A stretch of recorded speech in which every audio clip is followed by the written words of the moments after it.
talking about the names of Shakti. They have to have some Shakti. Govinda.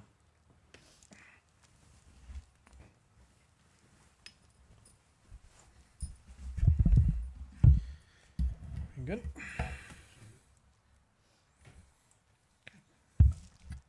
Turn on the those lights.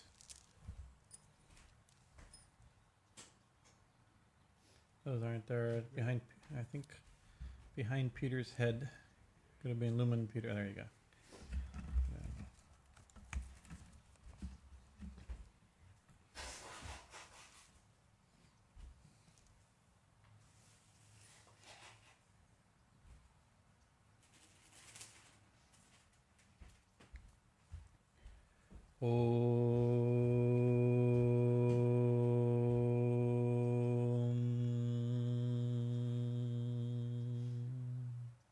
Om Mangalam Gurudevaya Devyamatrik Mangalam Mangalam Bhakta Brindebhyo Sarvalokaya Mangalam Om Stapakaya Chadharmasya Sarvadharma Sarupine Avatara Varishtaya Ramakrishnaya Mangalam Om Sarashiva Samarambam Shankaracharya Madhyamam Ashmaracharya Prayantam Vande Gurum Paramparam Om Guru Brahma Guru Vishnu Guru Deva Maheshwara Gurureva Param Brahman Tasmai Shri Guruve Namaha Om Bhadrakalye Namo Nityam Saraswatye Namo Namaha Veda Viranga Vedanta Vijasthanibhya Evacha Shri Ganesha Sharada Gurubhyo Namaha Hari Om Jai Ma. So after several weeks, when was it? When did we, the last 2 weeks? Last one was in Navaratri. And before that, we spoke about Navaratri. And before that, we took a week out to prepare for Navaratri. So I guess it's been a month. That's good. It seems a little hot. I'm going to put it a little further away. Before, it's too good equipment now. It's good. So this is continuing our discussions on the Kālī Sahasranāma, 1,000 names of Mother Kālī. And the verse we are working on, where is it? Verse 28. And I'll recite verse 28 just so you can get the feel and hear the names. Aparṇā, niścalā, lolā, sarvavidyā, tapasvinī, gaṁgā, Kāśi, śacī, sītā, satī, satyaparāyaṇā. So remember we're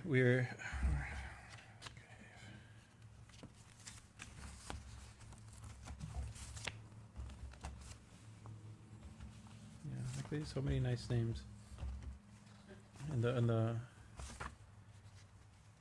aparṇā, niścalā, aparṇā, remember, is a little backup, is satī Parvati during her austerities, where she was fasting. In order to get Shiva as her husband, she fasted, and eventually was eating only leaves that fell from naturally from the trees, and then finally it goes without leaves, aparṇā. That's of course we gave other interpretations, but aparṇā, niścalā, niścalā. Niścalā means that which doesn't move, and this cluster of names has a lot to do with the Himalayas, Parvati, she who comes out of the body, the Kundalini symbolism of she who's born from the mountain. This niścalā has some flavor to that, and then lolā. Lolā was the lowling tongue. We talked about the Raktabija and all those interesting stories about the Ma's tongue. And then sarvavidyā, that she is all forms of knowledge, all sciences, all technique, like this, every manifestation of knowledge is her manifestation. And tapasvinī, she who is the great performer of austerity.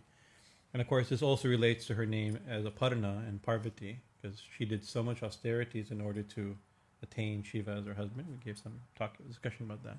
But we talked a bit more about tapasya in general, and how she herself creates out of her own being through tapasya. And then last time we spoke on gaṁgā. We gave just one class just on the name gaṁgā, because Mother Gaṁgā, the holy river, has so much meaning and so much form. And so, like gaṁgā, today's name, the next name, is related to gaṁgā. Kāśi. So, Peter, you went to Varanasi, right? Mm-hmm. You've been to India many. Did you ever go to Kāśi? You've never been to Kāśi? Oh my goodness! You ever been to India? Kāśi, Benares, Varanasi. It's the same city: Kāśi, Benares, and Varanasi. So the same. You've been once, yeah. Luckily, I've been many times. I can't say a love-hate. I have only a love relationship, but I have a love-fear relationship with Kāśi. It can be. It's a tough town.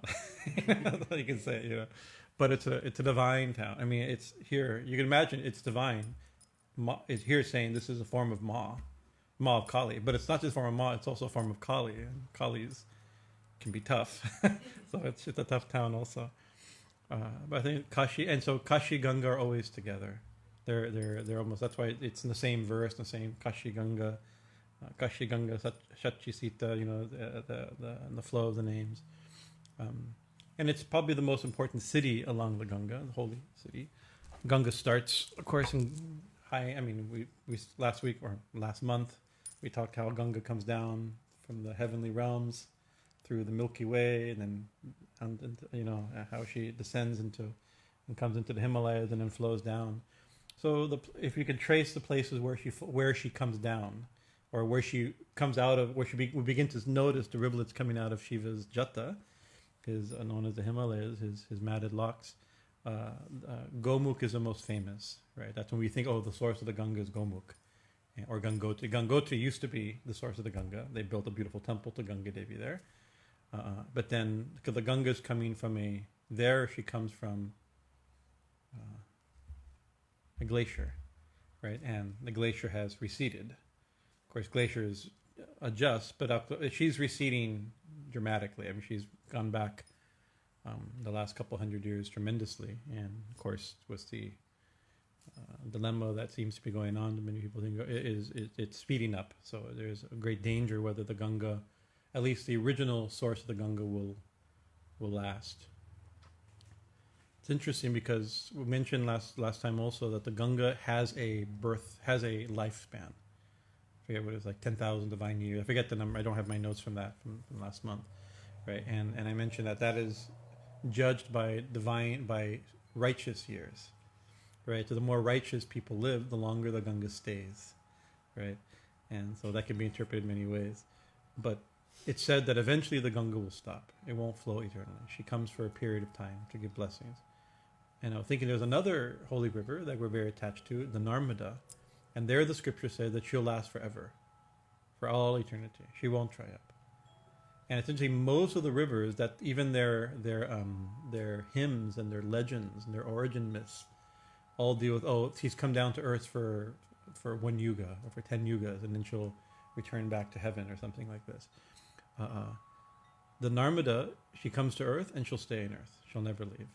And I think maybe the Brahmaputra may also be, the Sone River, I think, also is one that is also listed as he'll heal, one of the few male rivers, the Sone River. She's actually was attempted to be married to Narmada, but it didn't go well. They had a court battle between Narmada and Sone.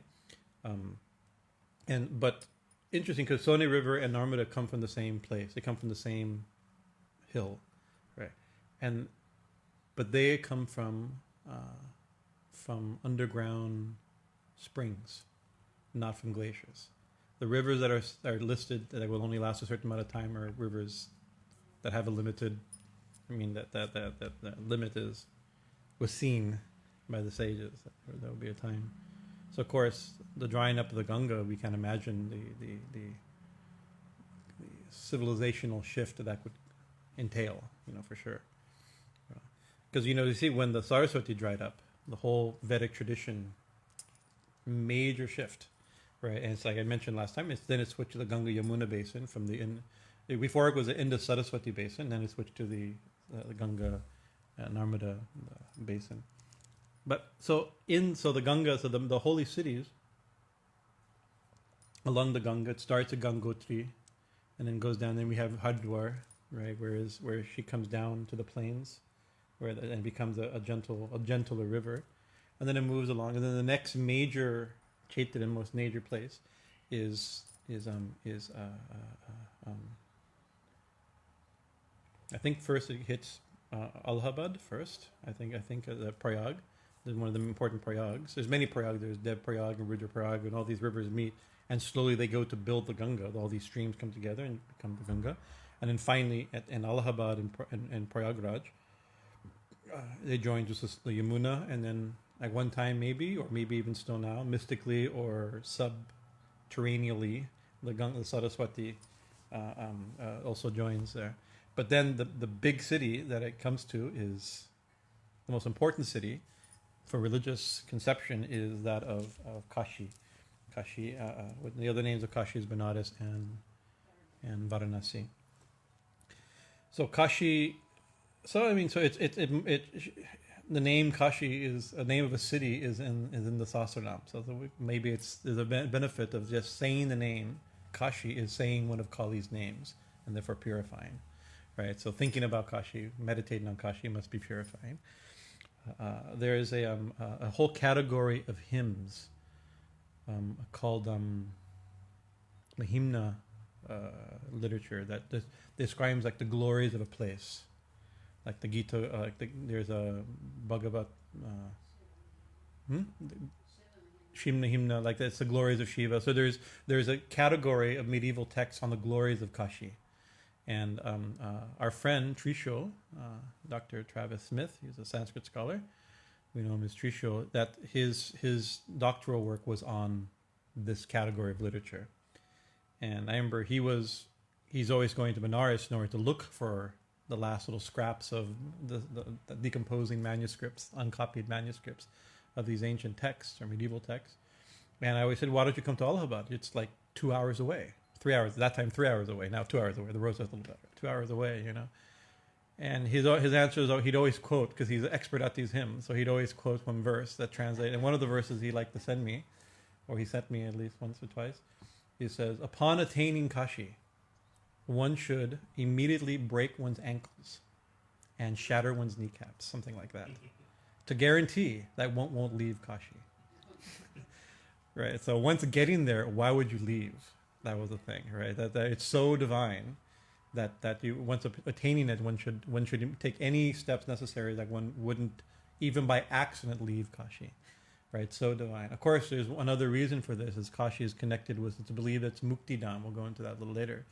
That if you die in Kāśi, you'll attain liberation, right? And there's no guarantee if you die out of Kāśi that you'll attain liberation. But there is lots of guarantee that if you die, the belief is that you die in Kāśi, you'll attain liberation. And therefore, once you get there, you've gotten there, don't leave. What if you die? What if on the way to Allahabad you get in a car accident and die? No guarantee, right? So that's that idea.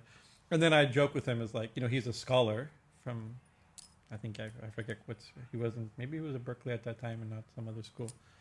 But, it's like he'd go there for 3 months to study, to do research. And then he'd leave Kāśi without breaking his legs to go back to school. So I was like, if you can leave Kāśi to go back to school, you can leave Kāśi to visit me in Allahabad, take a bath in the real holy. We'd have a fight on which is the greatest holy place, and he knew all the verses. So of course, I always point out that Allahabad is called Tirtharaj, the king of holy places. That's all I have to say. It's like nobody's doubting the holiness of Kāśi, but Allahabad is Tirtharaj, it's the king of holy places. Yes, reassert that again and again, But by scripture, he has a good argument. So Kāśi, the word Kāśi, has a meaning of like a shining, and so often you hear it. Maybe you've seen like, it's the city of lights. I think there's a very famous book by Diane Eck called Benares, the City of Lights. That was her doctoral thesis on the glory of Benares. Scholar at where's Diane Eck? Not a Berkeley. It's Harvard, or it's one of the big. I forget. They have a big. Her big thing right now is this. Or now, when I was in Berkeley, her big thing was this religious pluralism program that a huge study of religious pluralism that she was funding or heading. But anyways, it was her very famous, very valuable book. It's the classic book, scholarly book, but very readable at the same time. So it's an old city, right? It's there's evidence that it goes back 10,000 years, so that's old, right? And of course, there's ruins of older cities, right? Even in India, even the neighborhood is probably ruins of older cities, but they're no longer cities, or they weren't always cities. They were cities, then they're destroyed and forgotten, and then people build over it, and somebody's putting a new library and they put a foundation. They find, oh my God, there was a city here, and you find evidence of some ancient town. But it seems that it's been a continuous city. It's been an unbroken residency as a holy city for thousands of years, maybe 10,000 years. That's the number. It's an impressive number, right? It may, it depends on which scholar you'll talk to. You'll say, oh, there's evidence really doesn't go that far back or something like that. Legends is that it's an eternal city, or very close. It came down. It descended to earth a long time ago, right? But it was supposed to be 10,000 years.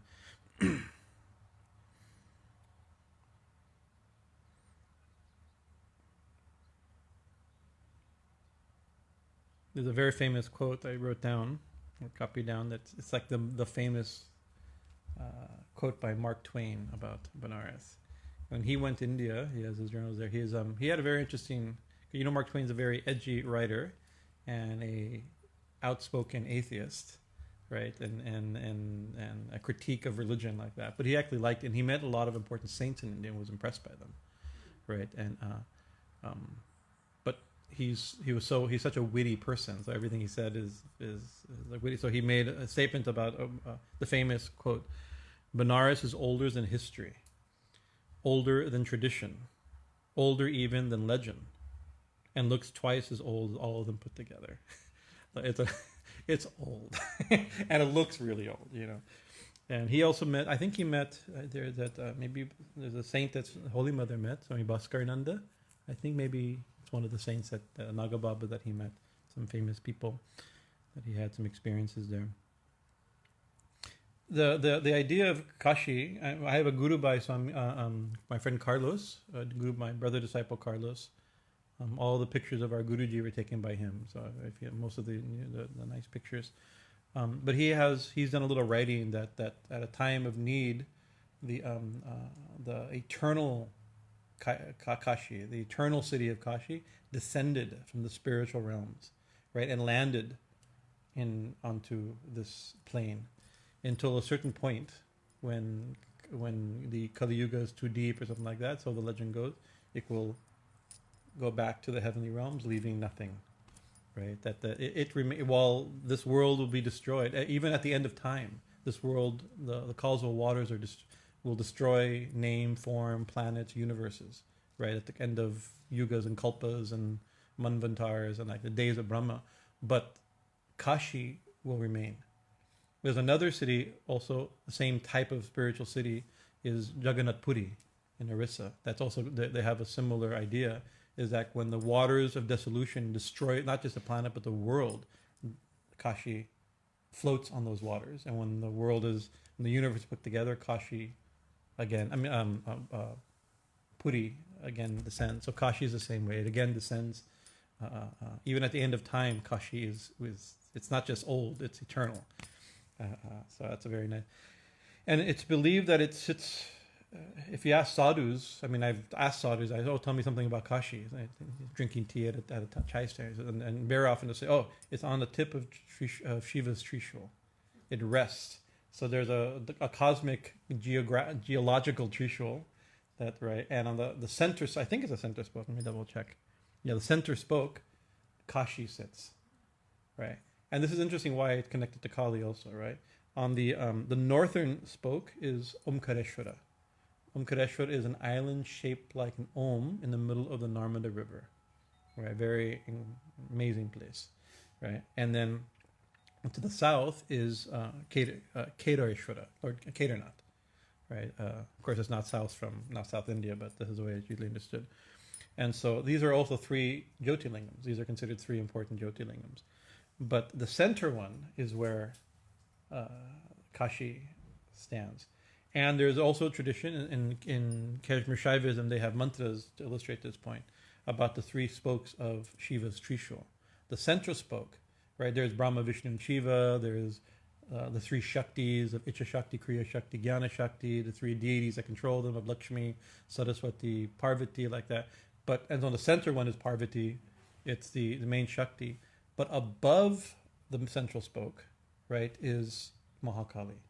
She's the transcendent beyond the manifested, right? Which is interesting that Kāśi rests on top of the central Trishul, and here it being identified, Kāśi itself is Kālī, right?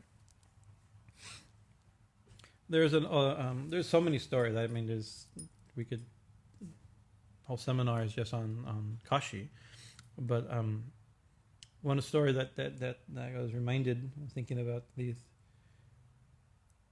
There's a story where Shiva, we've mentioned this story before, there's a whole different versions of the lila, but the end result of whatever the cause and the instigation, Shiva cuts off one of Brahma's heads. Brahma has 4 heads, as we all know, right? But he didn't have 4 heads. He used to have 5 heads, right? And so something happened where there's so many different versions, different Puranas tell different stories.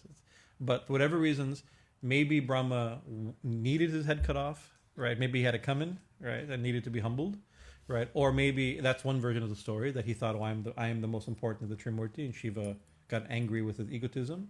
You have 1 head is bad enough. Imagine having 5 heads. Like we have a big head, we have 5 big heads. It's a big deal, And from them, all the Vedas come. It's an easy to take yourself. I mean, he sits on a lotus, being surrounded by sages, singing his glory. So it's easy to. So that type of thing that he had to cut him down.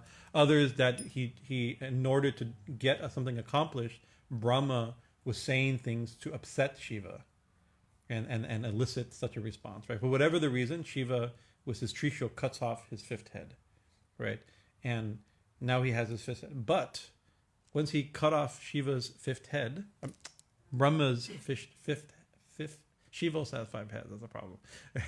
His 5th head, you see, there's this, what is it, the Brahma Hitya, the killing, there's certain sins that are really bad, right? Unforgivable sins, one of which is killing a Brahmin. And the reason, of course, is, that's just trying to control the Brahmins. Brahmins are trying to control the lower caste. That may be like that, but there's a deep interpretation. If you kill a Brahmin, you kill a Vedic lineage, right? These are families that are passing on to their children. The reason we know the Vedas is because they pass it on to their children. So even if they're horrible people and you kill them, there's one more lineage of mantras and knowledge that dies, right? So that's one of the ways to justify such statements, that killing a Brahmin is bad. Killing anybody's bad, but killing a Brahmin is really bad because you're also killing Vedas. You're killing a Vedic lineage. Right. So, of course, Lord Brahma is a Brahmin, but he's the Brahmin. He's like Brahma, like the Brahma of the Brahmins, where the word almost comes from, a not unrelated idea. And so then Shiva now has committed a very grave sin of killing a Brahmin, or killing Brahma, even though Brahma's still alive. This is the way the story goes. And so what happened when he had Shiva's head? I mean, Brahma said, imagine he takes the head and cuts off something like that, and now it goes to throw the head, and it I don't have my coconut cup. I mean, it doesn't go away, right? So now the cup is, or the I've given something away. The skull is now stuck on Shiva's hand, right? And whatever he could do because of the sins, whatever he can do, he couldn't. And so now he's wandering. This is one of the Bhikshatana Shiva forms. Shiva is cursed in a certain sense to wander the universe with a skull in his hand. And he can't, and so he's hungry, so he's going every place and asking food. Bhikshatana is a begging form of Shiva. And people put food into his cup, which is now a skull, but that's such an inauspicious thing, right? And that as soon as it hits the skull, the food disappears. So now Shiva is not only, he's 1,000 years trying to get rid of a skull that's stuck to his hand, right? But he's also hungry. Of course, Shiva doesn't eat, but you have to accept some principles to make the story work, right? And one point, Lakshmi, if I'm remembering the story properly, Lakshmi feels a little bit merciful towards him, feels sorry. Her motherly affection comes out, and she cooks him food with her own hand and feeds him, and he takes it, and it doesn't disappear. So he gets a little nourishment from Mother Lakshmi, right? But still, you can imagine. So you can see there's a tradition of some sadhus and babas that carry a skull cup, right? A kapalika type of cup. And also, can you grab one of our skull cups, one of our coconut cups, the plates? Yeah, I'll show you, demonstrate something. You can grab my big one. I was gifted a very auspicious heirloom, which we use. Yes. So this is, so I don't have I have a skull, but I don't have a skull cup that I eat my food out of. But this is the vegetarian version of it. This is from a type of coconut. I think the English word for it is like coco de mar, a sea coconut, coconut of the sea. They grow in the like Ottoman Islands, in the Indian Ocean, Andaman Islands, yeah. And they since ancient times they land on the beaches of Kerala, and then people make, and also those water pots you see, they're made of the same. They put a wood thing in a handle and make the water pot. So this is a remnant in a certain sense from this story, not unrelated to the story of carrying around a skull cup. So this is a vegetarian version of the skull cup, and this one's actually over 100 years old, and it was gifted to me. My guru, my sannyas guru, I asked him whether one of the water pots was available. They're really hard to find, because the problem these have become, they're not extinct, but they're almost extinct, right? They no longer fall. You can go to the Andaman Islands and maybe buy one in the shop or something, but they're no longer on the beaches of Kerala, and therefore they're becoming very, very costly. They used to be the sign of a poor, unfortunate begging monk going from, can you spare a little bit of rice, I'm hungry type thing. Now it's a sign, oh, look at his big cup, it's like his big, because they're expensive, so now it becomes like a sign of, I couldn't afford it if I wanted to buy one. That's what it boils down to, because luckily I was gifted it. But it comes from this, and some like Agoris and certain types of, there's a sect of Shaivism called the Kapalikas. Like one of their distinctive feature is they carry around, like Bhairav, they carry around a skull cup, right? So in the story, he wandered around the world, hungry and not being able to drop this cup as a beggar, and then finally he gets to Kāśi, and he goes to take a bath in the river, right? And the holiness of the river at Kāśi, the Gaṁgā, immediately destroys one of the things a bath in the Kāśi does. It destroys the sin of killing a Brahmin, or killing Brahma, perhaps, right? And immediately the skull falls from his hands. So that shows it shows you that Kāśi, which is sacred because of Shiva, it's basically Shiva's city, right? But it blessed Shiva. Whoever Shiva is, whoever you think Shiva is, Kāśi blesses Shiva. The Gaṁgā at Kāśi blesses Shiva. It purifies even Shiva.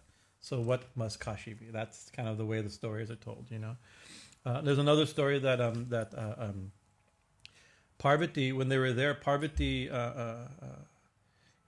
I'm maybe not getting these stories perfectly accurate, but more or less. I'm thinking of Swami Bhajanananda, my Guru who lives in Kāśi, the way he told the story. But he says that Shiva likes this. He was planning to leave, right? And he left, right? He left Kāśi, right? Because Shiva leaves places, right? But Parvati, she cooked some very good food for him, and he turned around and walked back, and sat back. And remember, the Gaṁgā flows from Shiva's hair, right? So there in Kāśi, it's called Uttavahini Gaṁgā. That it flows. See, usually the Gaṁgā, which is the flow? It flows the Gaṁgā across the west to east, right? Yeah. But in Kāśi, it turns around and goes northward. Uttavahini, that which flows or lives northward, right? And so because Shiva turned around, the Gaṁgā followed Shiva a little bit, and he came back because Parvati is a really good cook, right? And therefore Shankaracharya wrote a hymn, Annapurna Sarapurna, about Annapurna, about the goddess of Kāśi, right? Parvati as the cook who cooks for Shiva, who's such a good cook, is such a loving cook, that even Shiva, whose nature is to leave, right, left, but came back, smelled her cooking, came back, right? Annapurna Sadapurne Shankara Pranavalave. You know, oh Annapurna, this is the name for Parvati, goddess of food. Sadapurne, who's always full of food, right? Who's fully full, always full. Sadapurne Shankara Pranavalave, who is the life and soul of Lord of Shiva, right? He says, and remember, because there's a lot of, you know, so we're going to her for some bhiksha. So it's like Shiva. So Jnana Vairagya Siddharatam Bhiksham Dehi Chaparvati. Bhiksham Dehi means, oh, please give me some alms. When a young Brahmin boy gets his sacred thread, he has to go to all the women. Bhavati Bhiksham Dehi. Oh, auspicious noble woman, please give me some food. Give me some bhiksha, some alms. So what does Shiva pray to Parvati?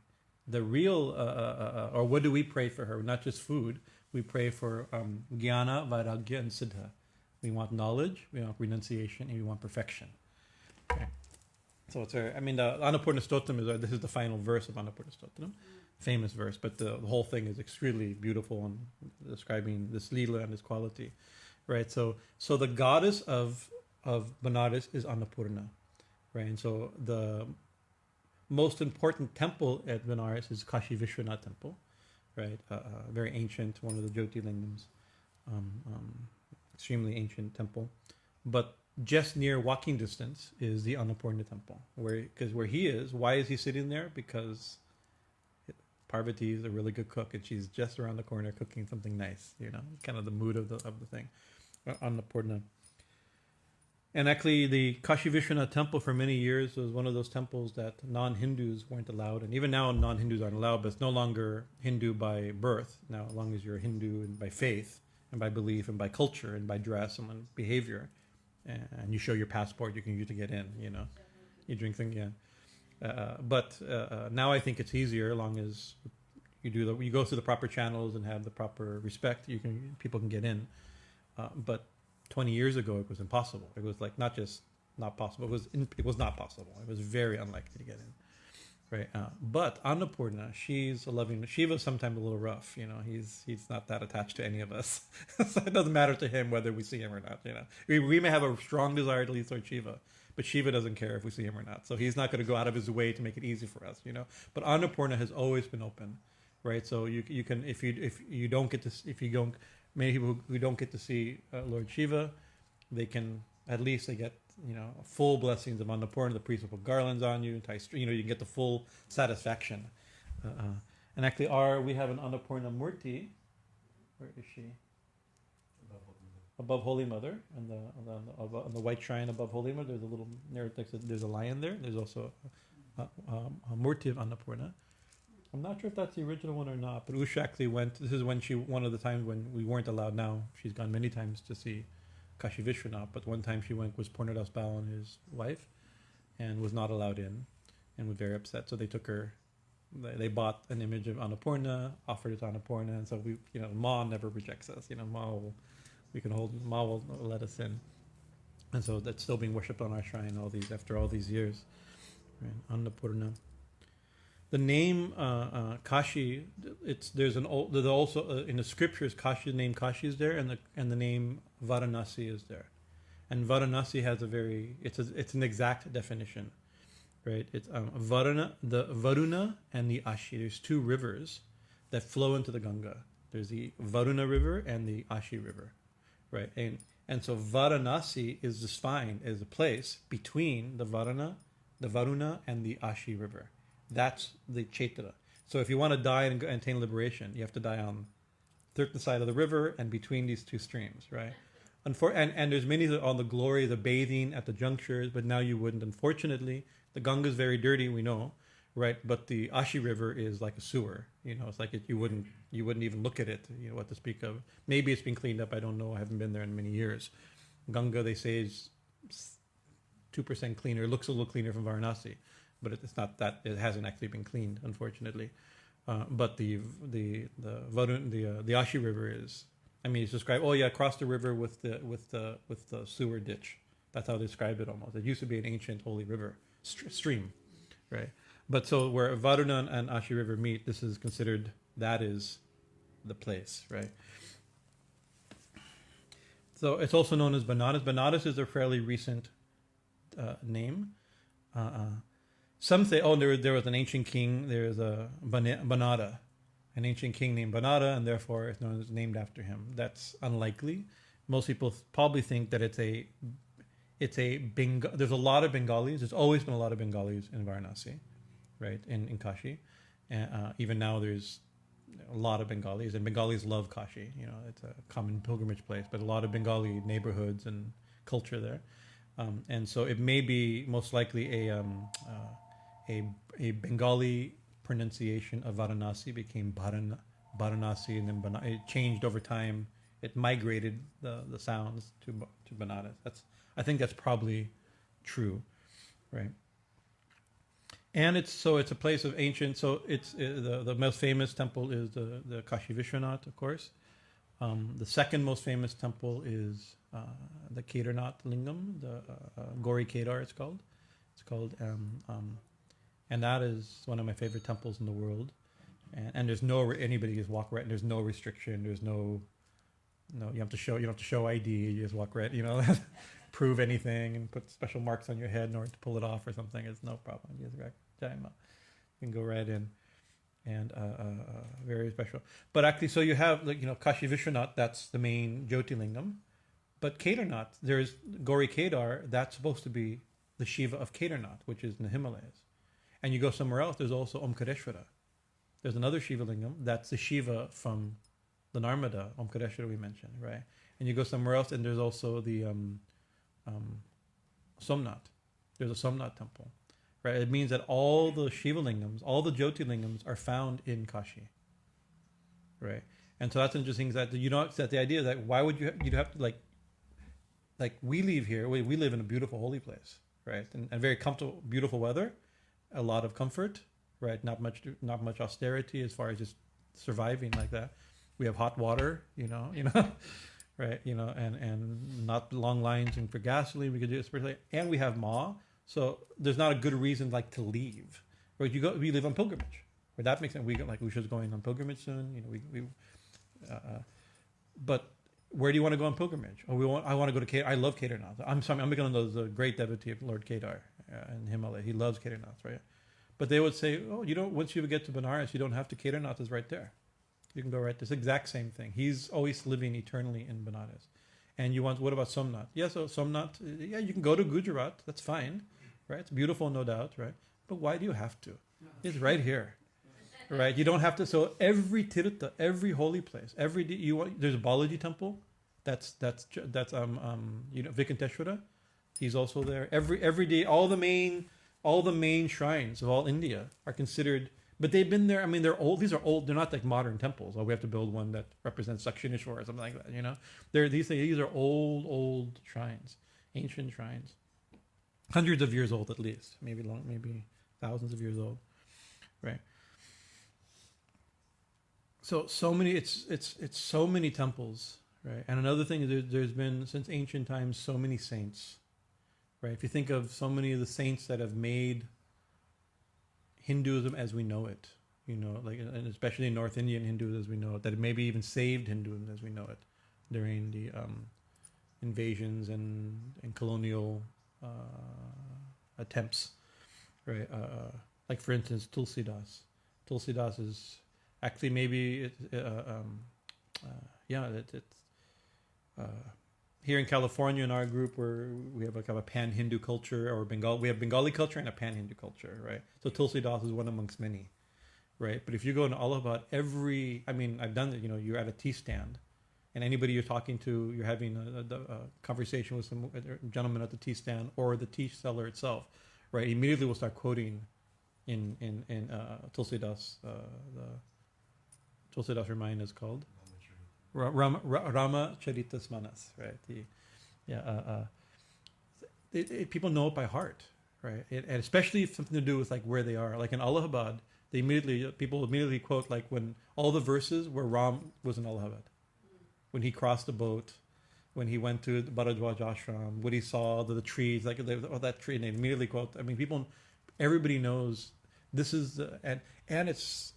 Within this simple hymn, a simple story, he's a retelling of retelling of the gist of the Ram story was full of devotion and a universal and as well a non-sectarian and an emphasis on bhakti and a beautiful emphasis also on dharma, right? Our Guruji Swami Omananda, he was telling us and told, I remember when Priyadas wanted to start studying Ramayana at Tulsidas, he wanted an auspicious beginning to begin his readings of Ramayana, of Tulsidas Ramayana.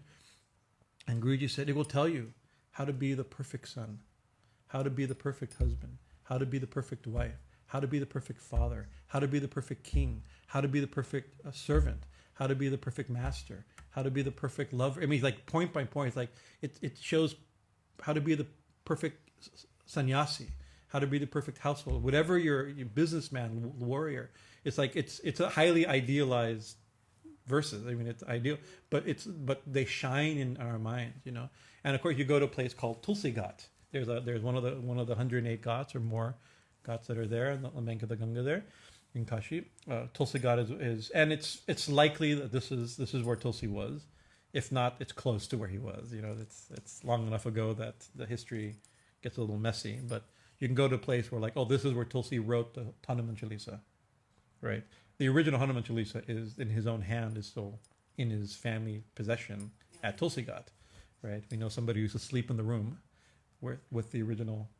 Our friend Bhagavan Das, Phil Hollenbeck, is a drummer. He said that when he was studying, he's initiated as a musician in one of the gharanas, the musical traditions, coming from Tulsi Das's family, right? And so he's like we'd sleep in the room with his Ramayana, handwritten, very powerful stuff, and then the Sankat Mochana temple, so many things that were either established associated by Tulsi Das, Goswami Tulsi Das, or things that are built by him and established by him, right? And Kabir, I think of Kabir spent much of his time in there. Very famous, and then Ravi Das. There's a whole slew of devotional mystic saints that we like. They're all in the lineage of Ramananda, the Ramanandi type sampradaya, including Kabir and Tulsi Das actually were guru by some understanding that this Ramananda was the guru. And then maybe some of you have read the autobiography of a yogi, and there is one of the yogis, and there's Trailangya Swami, right? You remember, about Trailangya Swami? He was everything in the autobiography of a yogi is fantastical, and so he's one of the fantastical yogis and a fantastical story about fantastical yogis, right? And so, but he's historic. I mean, there's photographs of him. He's not a made-up person. There's photographs of him, and Sri Ramakrishna met him, so we know him. We have good evidence that he's a real person. But huge body. He was, 500 pounds or something like that. A huge body like that, and Leo completely naked, and he lived on one of the far ghats, farthest from Kāśi Ghat, near the down there. And completely like a siddha, completely miraculous. Everything he did was miraculous. He's like, when you hear about yogis like walking through walls, and he's that yogi he's the type of yogi that would be seen doing things like this, right? But when Sri Ramakrishna went to Benares, he met Trailangya Swami, and they had a very good satsang together. And Sri Ramakrishna made a couple comments about him. One is that he's Kāśi Vishwanath personified. He's the Lord. He's Shiva Vishwanath in human form. He is the incarnation of Kāśi Vishwanath. But he also made a little bit of critique. Sri Ramakrishna, one of the few people who can critique a saint, is Sri Ramakrishna. That he had a little bit more sadhana to make, he's not fully baked, but he's pretty baked. He's right. He's way up there. And a lot of people have been offended by Ramakrishna's take me but it's not an offense. It's just, this is yogis can discuss amongst themselves this way. Right, but Trailangya Swami is one, and maybe he's. I'm thinking maybe Mark Twain met Trailangya Swami. I'm not sure. He met a couple important saints there, but Sri Ramakrishna met him, and I think he's mentioned the autobiography. Does Yogananda meet him in the autobiography? It's been a long time. I haven't read it since the high school, so I have to admit. But there's a lot of stories about Trailangya Swami. I'm not sure if he met him. Or it's a lot of stories of Hari Mahashaya, the guru of Paramahansa Yogananda. his house is in Benares. These are modern saints of more recent time. Just recently, Komalakanta was in Benares and he took pictures. No. Adi Keshav was in Benares. He took pictures of the door of Larry Mashai's family. His descendants live there. It's still their house, This is where the whole Kriya Yoga movement started, from behind those wooden doors, Very, very important. And then there was another saint named Bhaskarananda, I mentioned him before. He was a Naga Baba, Bhaskarananda, I think he's Saraswati, Dashnami Sannyasi. And he was considered a very great saint. Holy Mother met him and had a great, and actually he apologized a little bit, right? Because he was completely naked. Holy Mother was a very bashful, Brahminical, Bengali Brahmin widow type, and he said, please don't mind, Mother. This is only just plumbing. Don't mind. That was his statement. That's just plumbing. He goes, no. See, she understood. She didn't hang around with Naga Babas. That's the point. But he was a true Naga Baba. You can look at Bhaskarananda. You can see there's great black and white pictures of him. He's like one of the great siddhas of Benares. And another famous of more recent times, Anandamoyi Ma. She spent a lot of her time in Benares, and her ashram is very powerful there. So many leelas are there. And they have a very unique image of her. You've seen the three-faced image? It's like it's three statues in one, and it's her three different ages: as a young woman, as a middle-aged woman, as an old woman. I think bronze or copper or something. Very interesting. Her rooms are there, and I think maybe the samadhi of her mother may be there. Muktananda Saraswati, Muktananda Giri. Have you seen pictures of her? You've seen pictures. Have you seen pictures of Anandamayi Ma's mother? She was a sannyasini, right? Usually shaved head. Usually in the early picture you see her, she'd always just sitting just in a chair behind Anandamayi Ma. Right? Just sitting with a shaved head and garo cloth, and just sitting there, never said anything. But Anandamayi Ma said of her, saying Muktananda, that there's no state, no power, no realization mentioned any yogic scripture that she has not experienced and attained. But she was just sitting there quietly behind. That's interesting. And also, I didn't have the blessings to meet her, but I know people who were with Anandamayi Ma, both when Didi Ma was there and when she passed, and after she passed away. And he said that Anandamayi Ma, that the certain power about her changed when her mother died. That part of she was the face, but almost like this old, toothless, shaved head woman in the background was the real power. And it's interesting because whoever we consider Anandamayi Ma to be, right, that has a mother, right?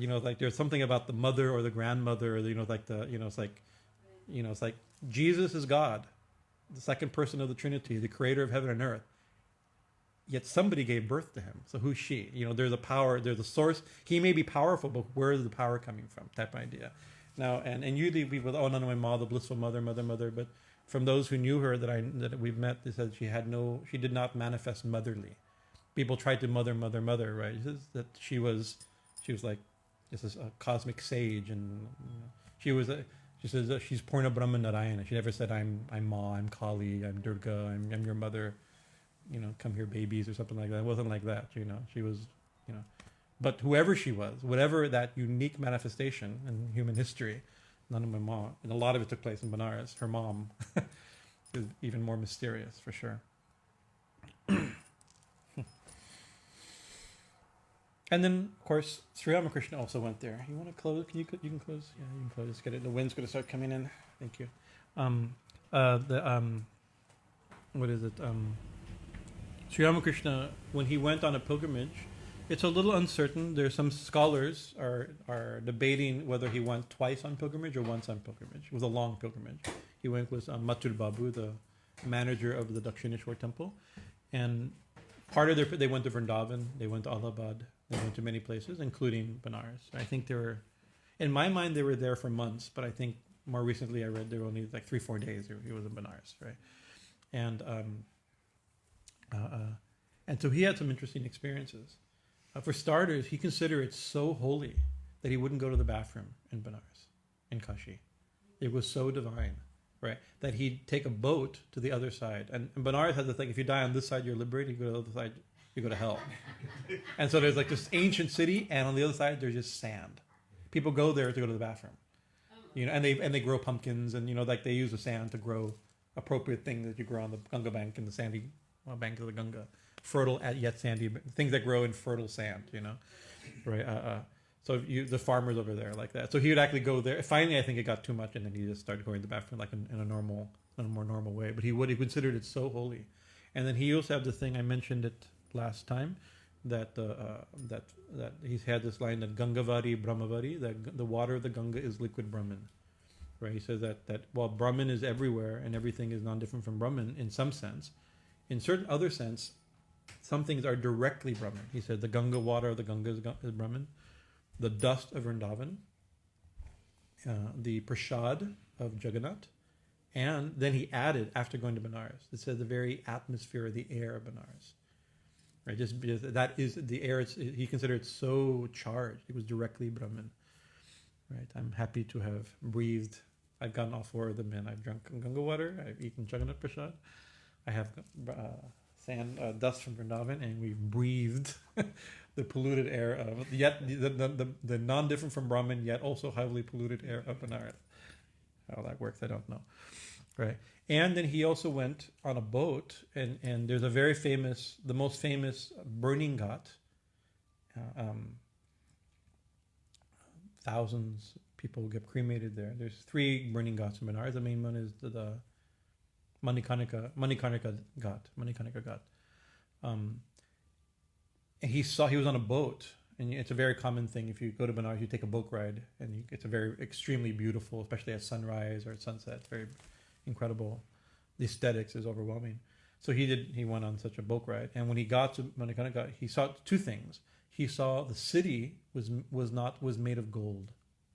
He saw the real Benares is not this beautiful, historic yet rundown, city that we see made of stone and concrete and whatever wood, whatever it's made out of. Right? He saw the real thing is made of gold. Interesting enough, I sometimes compare it in Bengal, the great monument of the British Raj is the Queen Victoria Memorial. It's one of the great buildings of the world, really, right? And Sri Ramakrishna, it's in the center of Maidan, the center of Calcutta, of the city of the British area of Calcutta.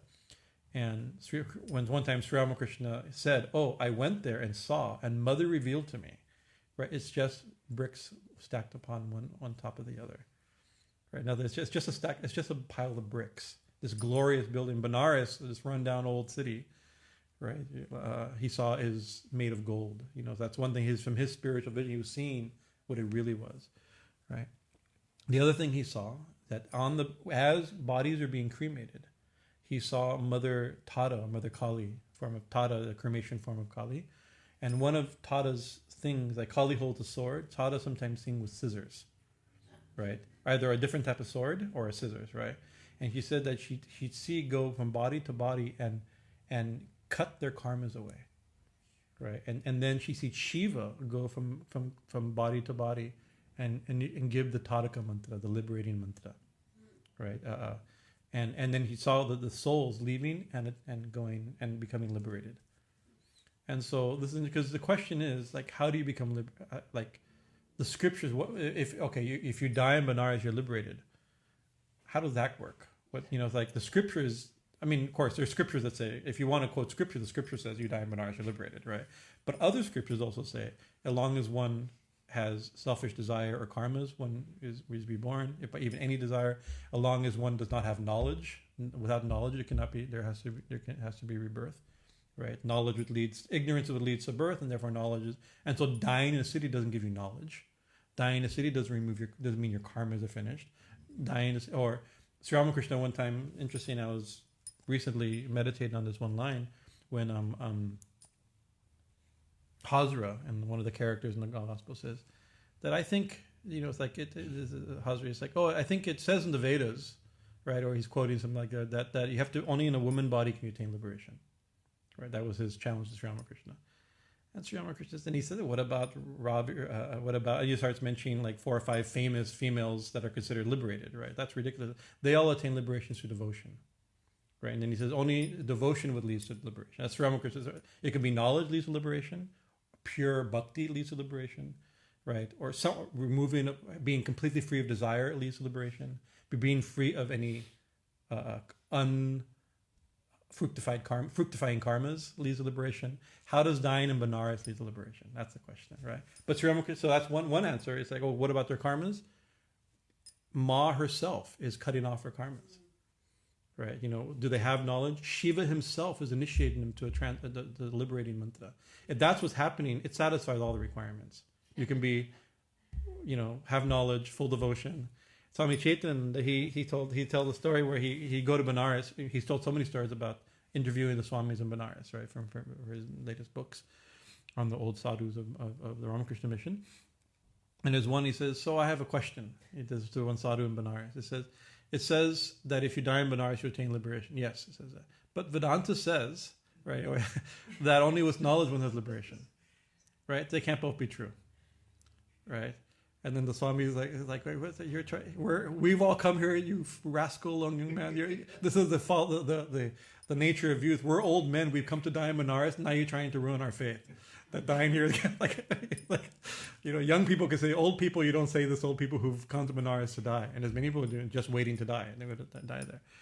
Right? But he gave an answer. He says, imagine that if at the moment of your death, right, the one you love the most, God himself, right, appears before you, right, and in which at that moment your emotions are choked, your mind is choked. You know, it's like, do you have any other desires? No. Do you have any other thoughts? No. Do you have anything deviating your mind from pure devotion? No. Just like it's that such a vision. If it's a grace of God, that will satisfy all those requirements, right? And in same principle, Sri Ramakrishna said, "Those who think of me, those who thought of me even once, then I shall come the time after death, and they'll be liberated in this life." Well, how is that possible? So many people think of Ramakrishna. We think of Ramakrishna, but we don't have any of the qualities mentioned in the scriptures that cause liberation. So that's true. But if satisfying his own promise, he shows up at the time of your death, and you've spent your whole life loving him, what will you think? Right? All those requirements for liberation may flash in that moment of revelation, the response to that moment of revelation. Interesting enough. So Benares is also, of course, a very holy city, but it's a very ancient city of learning, right? The great ancient, can't say ancient university, but it's a place of punditry, right? Sanskrit learning, Sanskrit knowledge. Also, a place of Ayurveda, place of at one point, if you wanted to demonstrate your school of thought, if you have a new school of thought, or you're the big Swami on the circuit right now, what do? You go and you have to go to Benares and be challenged. It's the ancient world's way of what do they call it, peer review, right? Here anybody can claim anything, right? Before, people would challenge you. What are you saying? That's not in the scriptures. How is that? They challenge the points, right? Logical points of grammar. Right, you'd think that only because you don't know. The reason you have this philosophy because you don't know Sanskrit, right? If you knew basic grammar, you would not think such. They just challenge you on every point, And so this is a place for that also. If you think even Lord Buddha, his first sermon is in Sarnath, which is a suburb nowadays. It's a suburb of Benares, right? It's a day trip, It's basically within the Benares Kshetra. It's equivalent, So even he gave his first sermon. It's a very important place even in Buddhism. Shankaracharya also, he went during his preaching tours and the Digvijaya tours. He had to go to Benares, and he was challenged by the pundits of the time. Even Sri Chaitanya, during his pilgrimage, he was in Benares, and he was also, he had to. Of course, he wasn't there to debate, right? Actually, he was just there. He was there in ecstatic devotion. And so some pundits of the place said, "You're a sannyasi and you don't even know Vedanta Sutra," right? So the whole leelas of some very important leelas. Actually, there's an interesting leela that happened there. Remembering Sarvabhauma Bhattacharya, I think is his name. I think Sarvabhauma Bhattacharya. He said, "No, you seem to be such a nice Pukka sannyasi." Right, you're radiant, full of light, full of devotion like that. But you don't, of course, you can't say you don't know Sanskrit. Chaitanya was a pundit, logician, and Sanskrit scholar in his youth. He knew, but he had not studied the Vedanta Sutra. right? A certain category of text, right? And so he says a sannyasi should know the Vedanta Sutra, right? He says, okay, you teach me. Yes, I shall teach you, right? You come, And so for several days he came, and Chaitanya only listened to his exposition, but he never asked a question, right? And so the Pandit, this great scholar, he get a little bit offended, right? And he said, "You don't have a single question? Did you understand nothing of what I've said? You have no understanding? Are you so dull?" He says, "The verses I understood perfectly. Your commentary makes no sense to me." Right? The verses you tried, the verses, they're actually quite clear, the verses. But your explanation, and he was super offended because he's like the formal scholar of Vedanta Sutra in Vedanta, like that. And so, and kind of, there's 3 versions of it in the different that I know of in the Chaitanya literature. So yeah, I'm giving a summary story version of it. So he's kind of like, who do you think you are? Who do you think you are that you could say that I don't know, that my exposition doesn't mean anything, didn't say anything? And then it says, some versions have that then Chaitanya revealed himself with 6 arms, we have a form, the Sadbhuj form in the corner, where his original form is sannyasi of the Kamandalu Danda, although he didn't have a Danda at the time, but symbolic, and the arms of holding a flute of Krishna and the bow and arrow of Ram. Right, so who do you think you are? I'm the one the Vedanta Sutra is talking about. Right, I'm that Brahman that you're inquiring into in verse 1. Now an inquiry into Brahman. I'm that Brahman. I was born as Krishna. I'm Krishna. I was born as Ram. That type of thing. Other versions, that's the iconographic form of the 6 arms. We love this form. But it actually shows that first he showed himself as Ram, then he showed himself as Krishna, then it's a visionary experience, a revelatory experience. That also happened right there in Benares. Right. And the Vishwanath temple. Vishwanath's temple is very old, mentioned in the Skanda Purana. These are very old texts. And so I'm going to check the time. 6:15. Okay. There's so much more. There's another thing. I'm not ready. I scribbled some notes a month ago, and I've lost a page where I didn't type the note. I scribbled the note. It's been a month ago, right? And I was just beginning to I was driving home from some work, and I was thinking, just thinking about Benares. I love Benares, and I haven't been there. I was going to say I have a love-fear relationship with Benares. I'm convinced Lord Shiva has great love for me, and he wants me to attain liberation, and he knows that the only way, or the most reliable way for Swami Bhajanananda to attain liberation is to die in Benares. So he's tried to kill me there many times, out of mercy. I've gotten so sick of Benares. Yeah. Every time I spent the night there, I've been almost where I think maybe I'm going to die in Benares. It's a blessing, but it wasn't my plan. And it's like, you start thinking, it's like, not yet. You can't say not liberation yet. That's a stupid thing to say. But anyways, you know what I mean. But so now, interesting. Usually now the way it goes, I go to Benares like for the day, and see Kāśi Vishwanath, bathe in the Gaṁgā. Do something, and then go back to Allahabad or take the flight or train wherever I'm going. I kind of plan it that way. It's just I haven't spent the night there in a long time, But no, I've done 2-3 times. I've gotten the most sick I've ever gotten, where I'm passed out for 4 days straight and not been able to work. That type of sickness. Like I remember the first time the friend who was taking care of me, I said, "Please arrange for my cremation at the Manikanika Ghat." My family will send money for you have to bribe my way into the line or something like that. It's like, stop being dramatic, you'll be fine. It's just a stomach problem.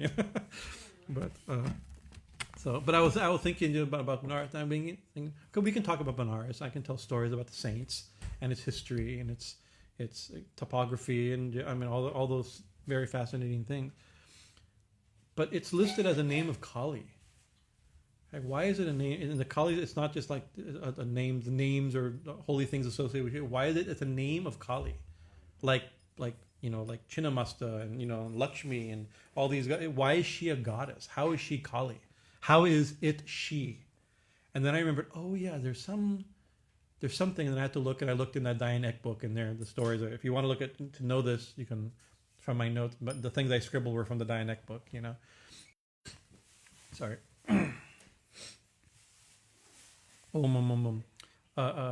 Where there's a whole story where Shiva, there's a reason the whole world is falling apart due to adharma, and there's no Dharma king. So they get a king. Like if he becomes king of Kāśi, right, he can lead the whole world and reestablish Dharma, right? And so they go to him. I'm forgetting their name. These are all my notes. I'm getting his name. And he says, I'll do it on one occasion. Shiva has to leave Kāśi.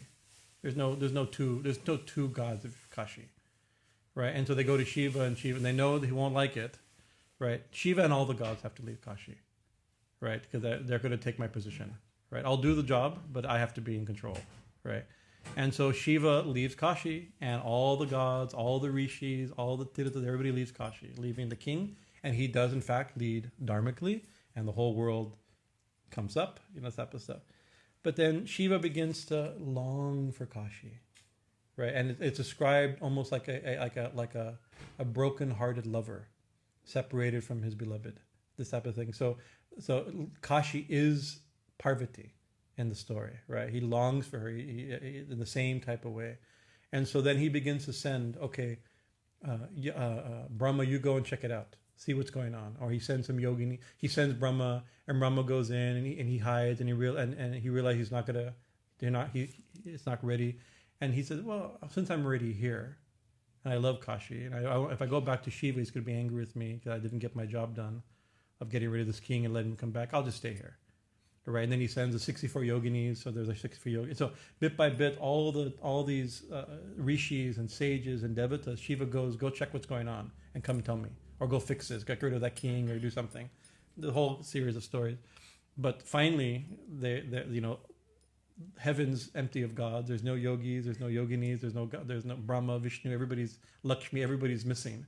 They're all hiding and playing different parts in Kāśi, enjoying the holiness of Kāśi. So finally Shiva comes back, and there's a whole story. But this is the idea that Shiva himself longs for Kāśi. Right? I'm going, that must be why it's a name for Kālī. It's considered, it's the manifestation of his beloved, of his Shakti. Kāśi.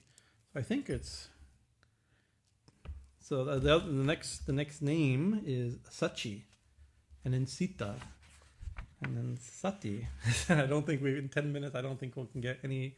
We can do the next one. Give it proper credit, but I'll give you a little hint. Sācī is a wife of Indra, and then Sītā is the wife of Ram, the Shakti of Ram, or Vishnu, in this sense, like that. And then Satī is the wife Shakti of Shiva. So you're already seeing a theme, right? That she is the Shaktis. She's the female deities of Brahma, Vishnu, and Shiva, right? As well as, therefore, she's Brahma, Vishnu, and Shiva's Shakti, right? So there's a theme in there. And even, I'm giving too much away because this is what I prepared, and I cannot not talk about it.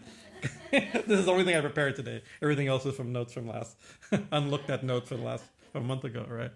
But the word Sācī itself we get the word Shakti from the same root, right? So Sācī is Indra's Shakti, right? But she's Shakti itself. And from the development of Śacī, Indrani, Indra, it can be traced from Purana, even early Vedic references, hints, and then Puranic development in the stories, where even the idea of like the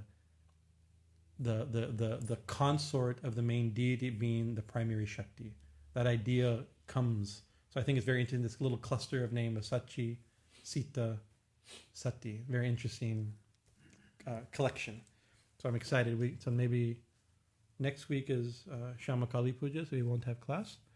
And also next week, because of Shama Kālī Puja, we've had to, due to some potential danger, actually it's a dangerous night. So many people come. This is Diwali Shama Kālī Puja.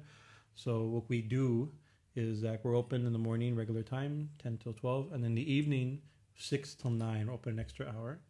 And it's pretty much, there's no pujas. It's just people coming, people making offerings, and prasads being, flower offerings, food, and going, because we probably get 1,000 people here that night.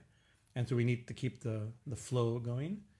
So people come, make your offering, and then give the parking space, because the people outside are going to be freaked out trying to, as you see, sometimes you see we're completely full and there's a line of cars. So everyone's welcome, but please come, make your offering, and move along, as they say. The joke. Offer your heart's devotion and then go home. And actually, Diwali is a good night to be at home. Await Lakshmi's arrival also late at night. So that's so we won't have class next week, and the following week we'll probably continue with these śacī, sītā, and śacī, sītā. What did I say?